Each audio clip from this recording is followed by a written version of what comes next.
Hello दोस्तों, इस video में हम क्लास 9 का मैथ शुरू करने जा रहे हैं और चैप्टर 1 का पहले थ्योरी सेक्शन कंप्लीट करेंगे। उसके बाद हम लोग क्वेश्चन आंसर भी करेंगे। तो चलिए शुरू करते हैं थ्योरी चैप्टर 1। चैप्टर 1 है संख्या पद्धति। ठीक है, मैथ क्लास 9। चैप्टर 1 को पढ़ने से पहले संख्या पद्धति में देखते हैं जीरो से इधर जो नंबर आता है +1 आता है, +2, +3, +4 डॉट डॉट डॉट इन्फिनिटी तक जाएगा, अनंत तक जाएगा। वही इस साइड देखेंगे तो वो माइनस में आएगा, -2, -3 और -4 डॉट डॉट डॉट इन्फिनिटी तक आएगा। ठीक ना। सबसे नेगेटिव छोटी संख्या जो होता है -1 होता है। ठीक है ना। तो सबसे पहले देखेंगे कि प्राकृतिक संख्या किसको कहेंगे। इसमें प्राकृतिक संख्या प्राकृतिक संख्या जो होता है नेचुरल नंबर, वो गिनती की संख्या को प्राकृतिक संख्या कहते हैं। यानी 1, 2, 3, 4, 5, 6 डॉट डॉट डॉट।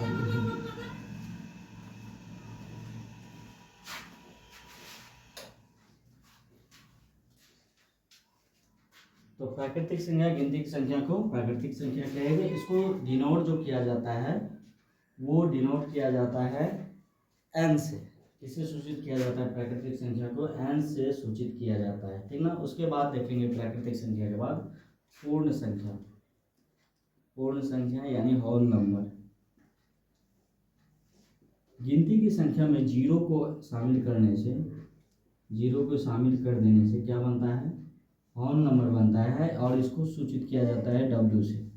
किसे सूचित करते हैं? W से सूचित करते हैं। पूर्ण संख्या किससे सूचित करते हैं? W से सूचित किया जाता है। उसके बाद देखेंगे पूर्णांक संख्या। किसको? पूर्णांक संख्या को देखते हैं। पूर्णांक संख्या में नेगेटिव संख्या और पॉजिटिव संख्या को ही क्या बोल देते हैं? पूर्णांक संख्या कह देते हैं। जैसे अगर जब बोलेगा 0, 1, 2, 3, 4, 5 डॉट डॉट डॉट इन्फिनिटी तक इसको, और इधर -1, -2, -3 डॉट डॉट इन्फिनिटी तक, इसको क्या बोलेंगे? पूर्णांक संख्या। और पूर्णांक संख्या किसे सूचित किया जाता है? इसको सूचित किया जाता है Z और I से डिनोट किया जाता है। ठीक है, ये नंबर देख लिए। उसके बाद देखेंगे परिमेय संख्या और अपरिमेय संख्या। परिमेय संख्या किसको कहेंगे? यानी रैशनल नंबर। परिमेय संख्या किसको कहेंगे? परिमेय संख्या वैसी संख्या जिसे p/q के रूप में लिखा जाता है और q = ≠0 होना चाहिए। यानी हर में जो होना चाहिए, हर जो कोई भी नंबर बटे 0 जो हो जाता है इन्फिनिटी मान दे देता है, इसीलिए q का मान 0 नहीं ले सकते हैं। ठीक ना। कोई भी आएगा एग्जाम्पल 4, जैसे 1/2, 3/4, -4/2, -5/3, 4/0, ये परिमेय संख्या नहीं कहलाएगा। ठीक ना। ये परिमेय संख्या नहीं कहलाएगा। और क्या कंडीशन है परिमेय संख्या का? और परिमेय संख्या कंडीशन है जिसका दशमलव प्रसार कैसा होना चाहिए? दशमलव प्रसार शांत हो। दशमलव प्रसार क्या हो? शांत हो। यानी कहने का मतलब है, अगर जो कोई भी नंबर को डिवाइड करते हैं, यदि 4 को डिवाइड करते हैं 3 से, 1 टाइम्स लगा, 1 आया, 0.0, फिर 3 टाइम्स, 3 3 ना, क्या ये शांत है? क्या नहीं है शांत। ठीक ना। दशमलव प्रसार शांत होना चाहिए। कैसा होना चाहिए कंडीशन? शांत होना चाहिए। इस पे भी आएंगे, अशांत पे भी आएंगे। तो जब दशमलव प्रसार कैसा होना चाहिए? शांत होना चाहिए। जैसे 5 को डिवाइड करें 2 से, 2 2 जा 4, 1 टाइम्स लगा, फिर पॉइंट दिए 0, 2 5 10, तो ये शांत हो गया। तो शांत दशमलव प्रसार क्या होता है? परिमेय संख्या होता है। और अगर जब बात करें क्या कंडीशन फॉलो करेगा परिमेय संख्या होने के लिए, एक और फॉलो करता है अशांत अनावर्ती। कैसा? अशांत अनावर्ती होना चाहिए। अशांत अनावर्ती होना चाहिए। संख्या क्या होना चाहिए? अशांत अनावर्ती होना चाहिए, तब जाकर के वो परिमेय संख्या को फॉलो करेगा। अशांत अनावर्ती को ही बोला जाता है अवसानी आवर्ती। कौन सा? अवसानी आवर्ती बोला जाता है, अवसानी आवर्ती, अवसानी आवर्ती।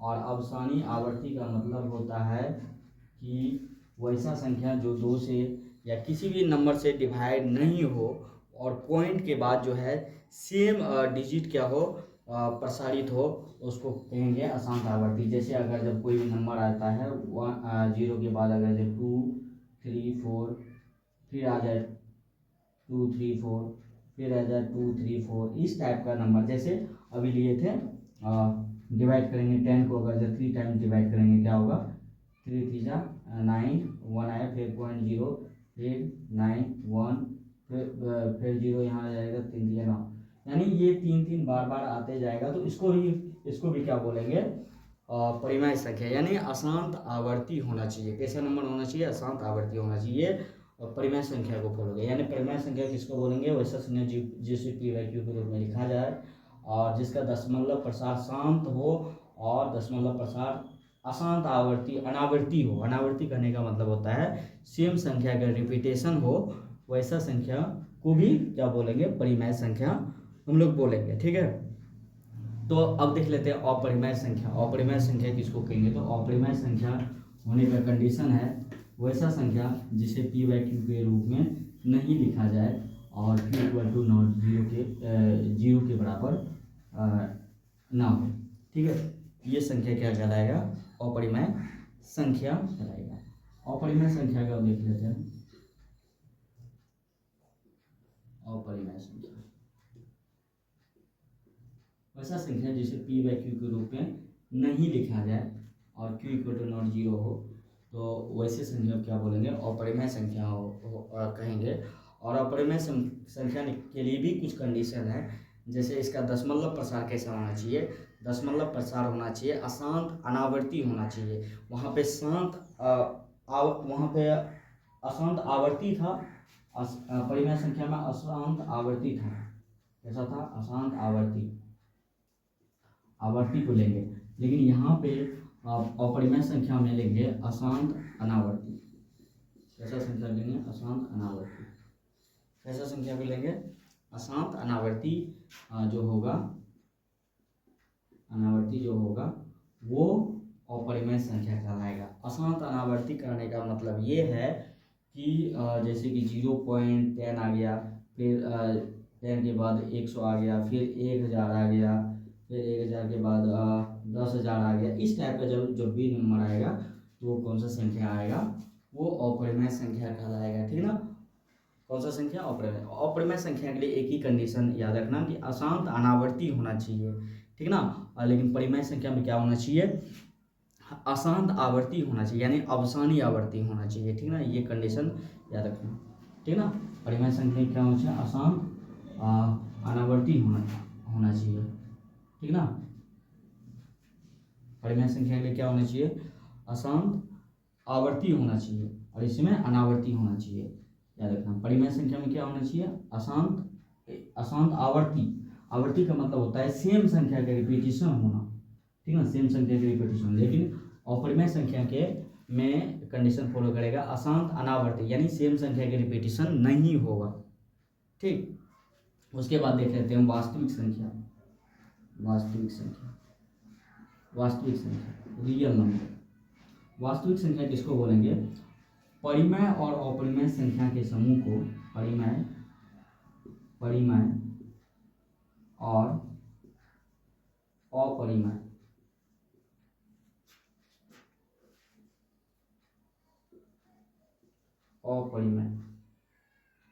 संख्या के समूह को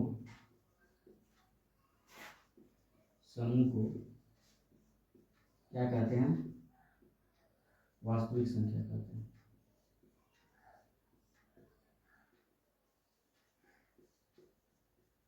ठीक है, परिमेय और अपरिमेय संख्या के समूह को क्या बोलेंगे? वास्तविक संख्या कहते हैं। ठीक ना? ये हो गया। तो थ्योरी में ये नंबर सिस्टम का कुछ पार्ट था, उसको हम लोग कवर किए। उसके बाद और भी है, जैसे अगर जो ये पूछ दे कि दो परिमेय संख्याओं के बीच कितना परिमेय संख्या हो सकता है, तो याद रखना इसी में वास्तविक संख्या में दो परिमेय संख्याओं के बीच एक पॉइंट लिखना, दो परिमेय संख्याओं के बीच, दो परिमेय संख्या के बीच असंख्य परिमेय संख्या होता है, असंख्य परिमेय संख्या होता है। आगे पढ़ेंगे कि दो परिमेय संख्या के बीच 5 परिमेय संख्या निकाले, 3 परिमेय संख्या निकाले, कैसे निकाल सकते हैं उसके बारे में चर्चा करेंगे, ठीक है ना। तो दो परिमेय संख्याओं के बीच असंख्य परिमेय संख्या होते हैं, जैसे कि अगर जब 2 और 3 के बीच में अगर जब बोलते कितना होगा, तो 2 और 4 के बीच में 1 2 3 ले लेगा, एक होगा -1 -2 -3 -4 -5, ये भी तो होगा इसके बीच में। तो इसीलिए हम कहेंगे कि दो परिमेय संख्याओं के बीच असंख्य परिमेय संख्या होता है। एक बात याद रखना कि हर के परिमीकरण का तात्पर्य है कि अपरिमेय हर को परिमेय के रूप में बदलना, यानी अपरिमेय हर का क्या करते हैं, परिमेय के रूप में बदलते हैं, ठीक ना। कुछ घातांक का नियम भी है इस थ्योरी में, घातांक का नियम को देखते हैं आप, ठीक ना।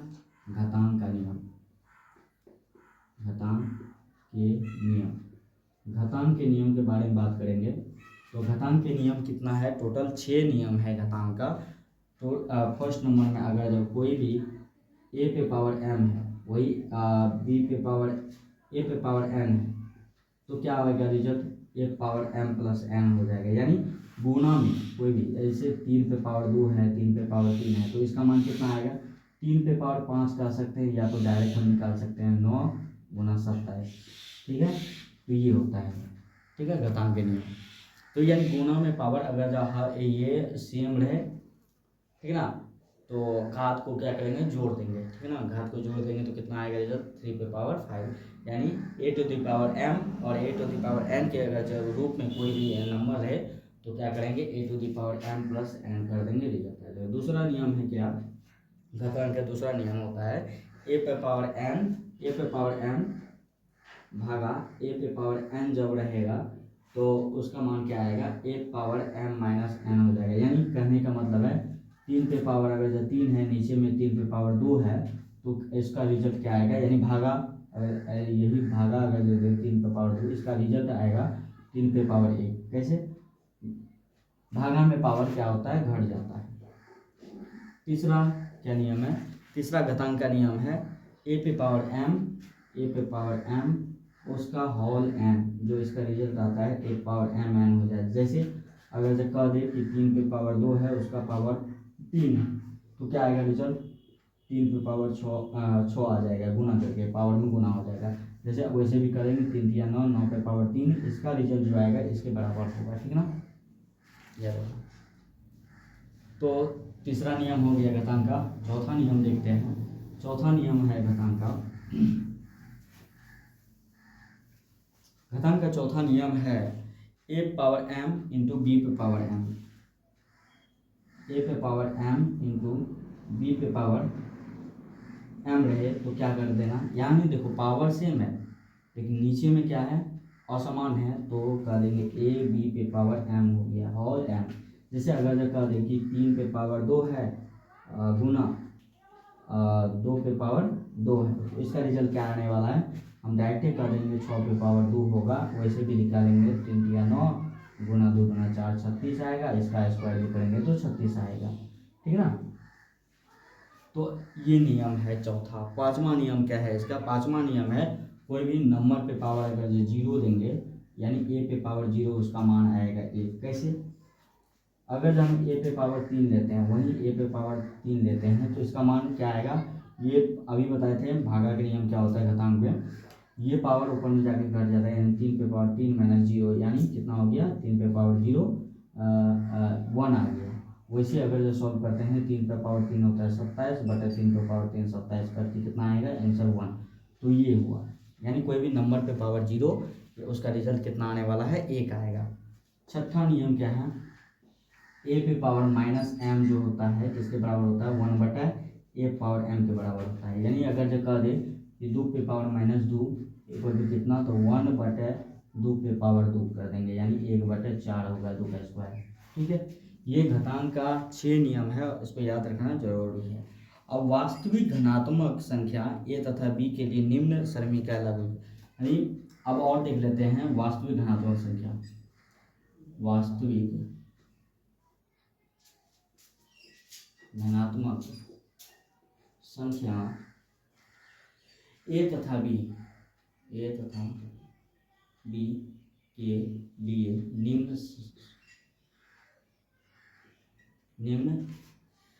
सर्व समीकरण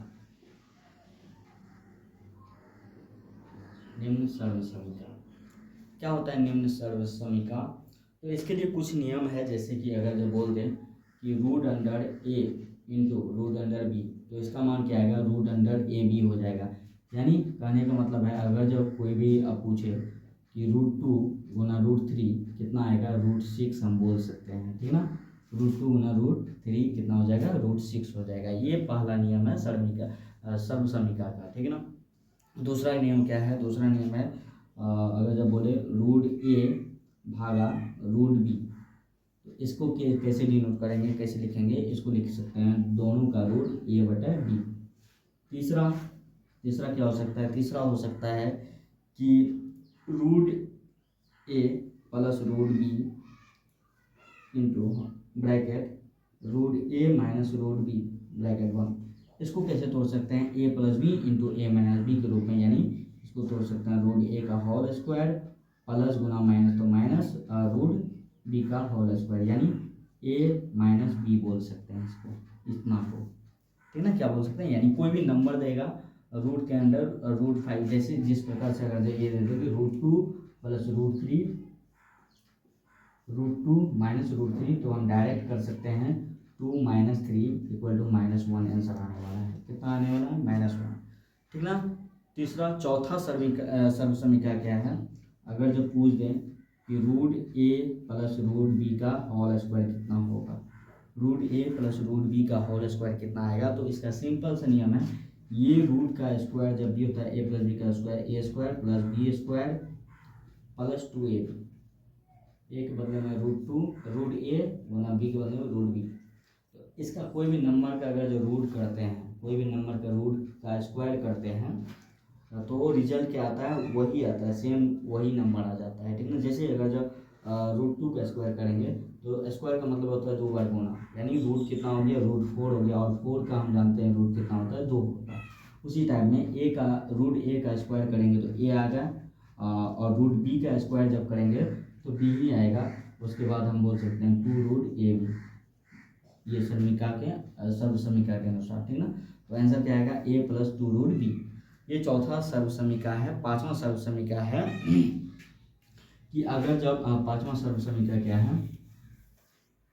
ए प्लस रूट बी पांचवा into A minus root B, इसका क्या आने वाला है? तो हम जानते हैं कि इसका तो रूट के अंदर नहीं है, तो ए स्क्वायर माइनस रूट बी का होल स्क्वायर आएगा। क्या आएगा? रूट बी का होल स्क्वायर, यानी ए स्क्वायर माइनस बी आंसर आने वाला है। तो इतना थ्योरी था, कुछ थ्योरी और है, देख लेते हैं, उसको कंप्लीट ही कर देते हैं। क्या सभी प्राकृतिक संख्या पूर्ण संख्या है? पूछेगा, क्या सभी प्राकृतिक संख्या पूर्ण संख्या है? सभी प्राकृतिक संख्या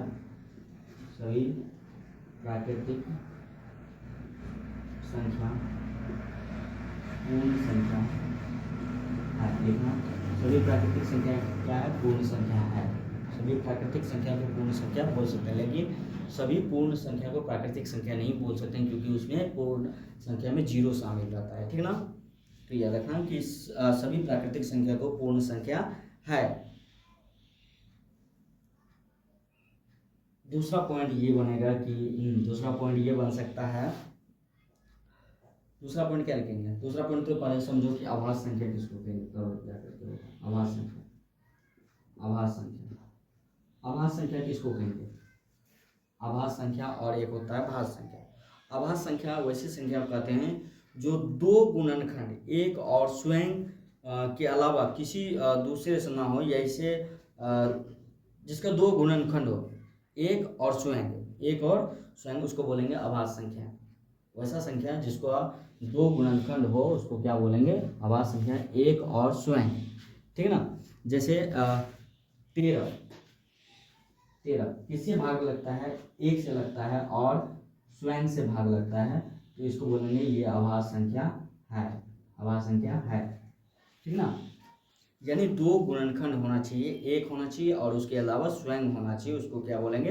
अभाज्य संख्या कहेंगे। अभाज्य संख्या क्या होगा? 2 3 5 7 11 13। 9 नहीं होगा क्योंकि 9 के 3 से भी डिवाइड होता है, ठीक ना, और 1 से भी होता है, उसके अलावा 9 से भी होता है, यानी 3 गुणनखंड उसका हो गया, ठीक ना। वैसे संख्या जिसका 2 गुणनखंड हो, एक और स्वयं, उसको बोलेंगे अभाज्य संख्या। तो भाज्य संख्या किसको बोलेंगे? भाज्य संख्या बोलेंगे, भाज्य संख्या बोलेंगे वैसा संख्या जिसका 2 गुणनखंड हो और 2 से अधिक गुणनखंड भी हो सकता है, ठीक ना। यानी वैसा संख्या जिनके 2 से अधिक गुणनखंड है वो क्या हो सकता है? भाज्य संख्या होगा। जैसे कि 2 4 6 8 10 12, ये सब क्या है? भाज्य संख्या है। यानी 2 से अधिक गुणनखंड होना चाहिए। अभाज्य संख्या में 2 गुणनखंड होना चाहिए, एक और स्वयं, और भाज्य संख्या में क्या होना चाहिए? 2 से ज़्यादा गुणनखंड होना चाहिए, ठीक ना। वो कैसा संख्या कहलाएगा? भाज्य संख्या कहलाएगा। तो बात आता है कि एक कैसा संख्या है? एक कैसा संख्या है? एक भाज्य संख्या है या अभाज्य संख्या है? कौन सा संख्या है? तो एक ना तो भाज्य संख्या है ना तो ही अभाज्य संख्या है, ठीक ना। एक ना भाज्य संख्या है ना ही अभाज्य संख्या है। ये थ्योरी सेक्शन कंप्लीट हुआ और इसको अब देख लेते हैं डायग्राम के थ्रू। इसको डायग्राम के थ्रू हम देख लेते हैं सभी संख्या को।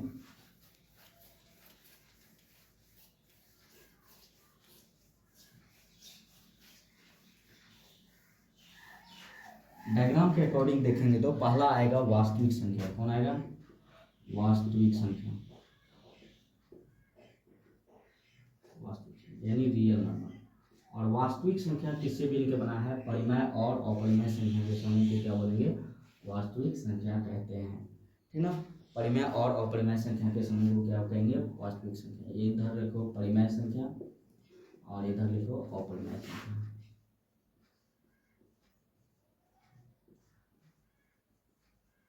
ठीक ना। परिमेय संख्या और अपरिमेय संख्या के योग को ही क्या बोलेंगे? वास्तविक संख्या कहेंगे, ठीक है। अब बात आती है कि परिमेय संख्या कौन कौन होगा? -2 -5 7 2/3 कुछ भी, ठीक ना। लेकिन कोई भी नंबर बाय 0 नहीं होना चाहिए, यानी q = नॉट 0 होना चाहिए, ठीक ना।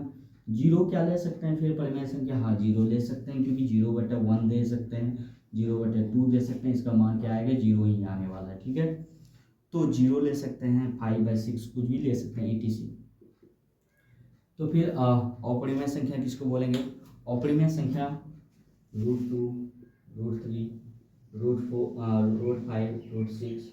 क्या √4 हुआ है अपरिमेय संख्या? √4 अपरिमेय संख्या नहीं है, क्योंकि ये इसका रूट निकलता है, इसका 2 गुणनखंड निकल सकता है, 2 × 2 1 बाहर निकलेगा, ये अपरिमेय संख्या नहीं है, ठीक है। उसके बाद देखते हैं अपरिमेय संख्या यानी परिमेय संख्या को 2 भागों में बांटा गया है। एक बाटा पूर्णांक और भिन्न में, पूर्णांक और भिन्न में, पूर्णांक एंड भिन्न। अब भिन्न किसको बोलेंगे? भिन्न अंश बाय हर को क्या बोलेंगे? भिन्न, यानी p/q के रूप में जो हो वो भिन्न भी कहलाएगा।